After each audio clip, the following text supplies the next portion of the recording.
Hello and welcome to another video on updates from the farm. Today is 12th October 2024. The time is about 9:50. It's a beautiful day. The weather is really brilliant. Compared to the previous time when I came, it was very hot on the Gandhi Jayanti day. It has been raining cats and dogs. That's good news.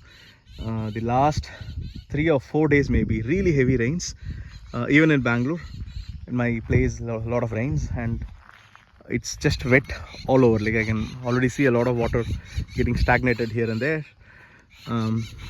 Like I mentioned to you earlier, there's some more soil leveling work that needs to be done, and we've left these heaps of soil in purpose, just mainly to make sure that wherever we have dug the pits for burying the rocks, I was just thinking that the soil will go down a little bit. But apparently they did not. I think the soil is reasonably compacted even with heavy rains. The the place where we have filled the rocks the soil after burying the rocks, they're sort of solid. Like as you see there, they're pretty flat and they didn't go very deep. Like although in one or two spots they've gone inside a little bit, it's not as bad as I was thinking. So we probably don't need any of this soil to be put in there. We can just level them and maybe do some bunds in the sides just and make sure that the rainwater doesn't go out.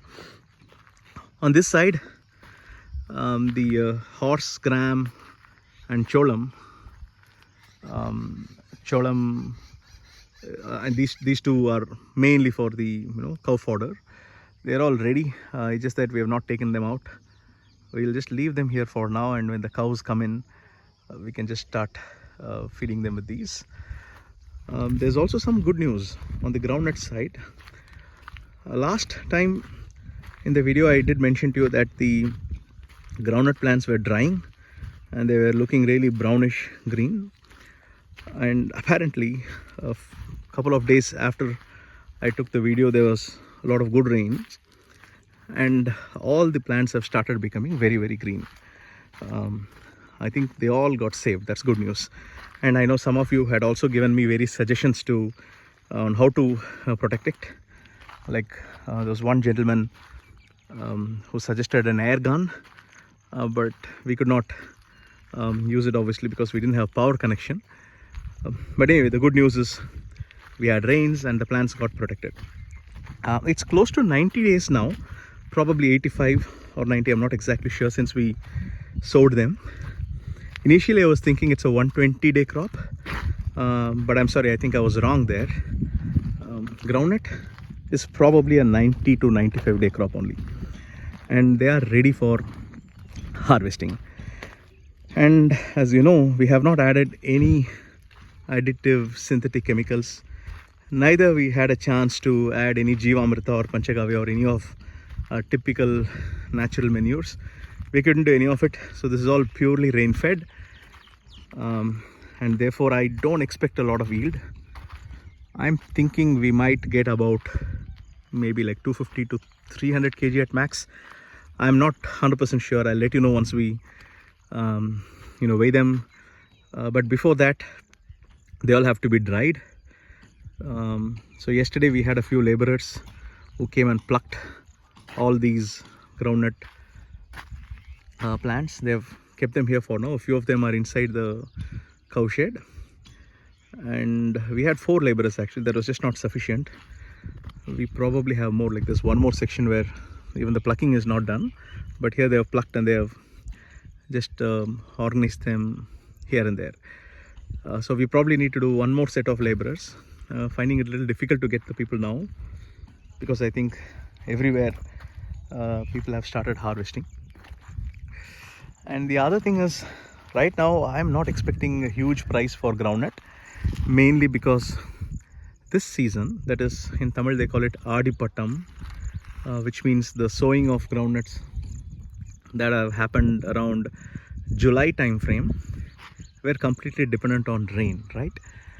Which means there's everybody, like whoever has a land, even though they don't have proper irrigation, just like me, they must all have sowed groundnut everywhere, and therefore the supply of groundnut in this season is very high. which means the price is going to be very, very low. I'm told the market price right now for farmers to sell is about 40 to 50 rupees per kg, which is very, very low. My thinking is, I was thinking we will save these groundnuts. I don't know whether we can store them for the next season, but my idea was to save them, dry them, and then if possible extract groundnut oil out of it and then see if we can sell them. Well, again, depends on how much yield will come. I'm not sure how much it's is expected, but then if we get about 300 kg at 50 rupees, it's probably 15,000 only, right? But we've already spent like almost 22k, I think, just for the groundnut. So it doesn't make sense at all to sell it directly at this time. But if we convert them to a value-added product like oil, one, we could get oil, and we could also get the, they call it punnaka. So sorry, I don't know what is it called in English. We can use the punnaka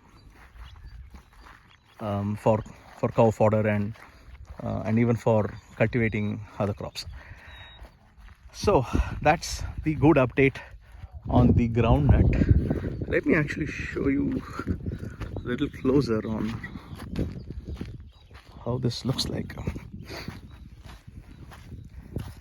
So let me try and take one of them and open it. It's going to be a bit hard for me to open it in one hand.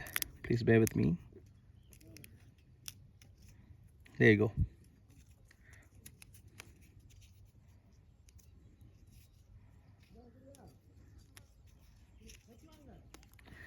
That's it. Looks very fresh. It's a bit wet though, and I did try tasting it.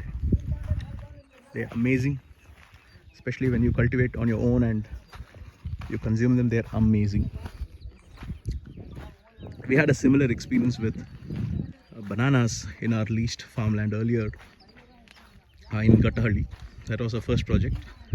I've never tasted any banana like that, purely grown with just Jivamrita, no chemicals, nothing.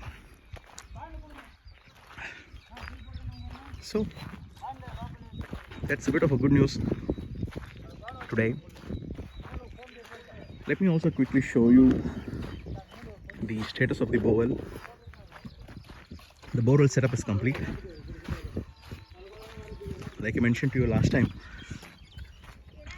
these power lines are already live and the wiring has also been done. All we just need to do now is wait for the service connection, and I'm told the service connection is expected anytime soon, probably in a couple of days. As soon as it comes, we install the meter, connect it to the wire, and then we're good to go.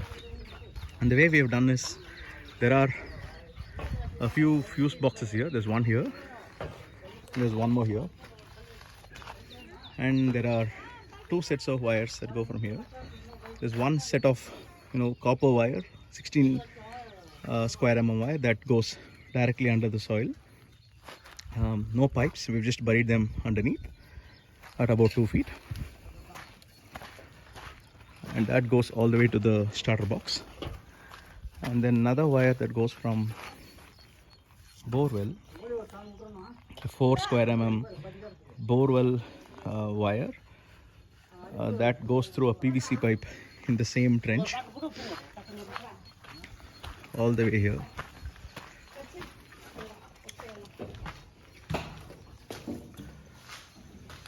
To this point.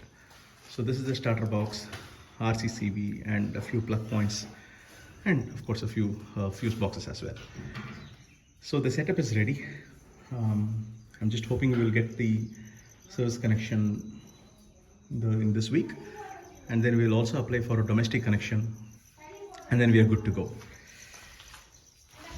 So as you see here, we've saved these groundnut plants inside the cow shed.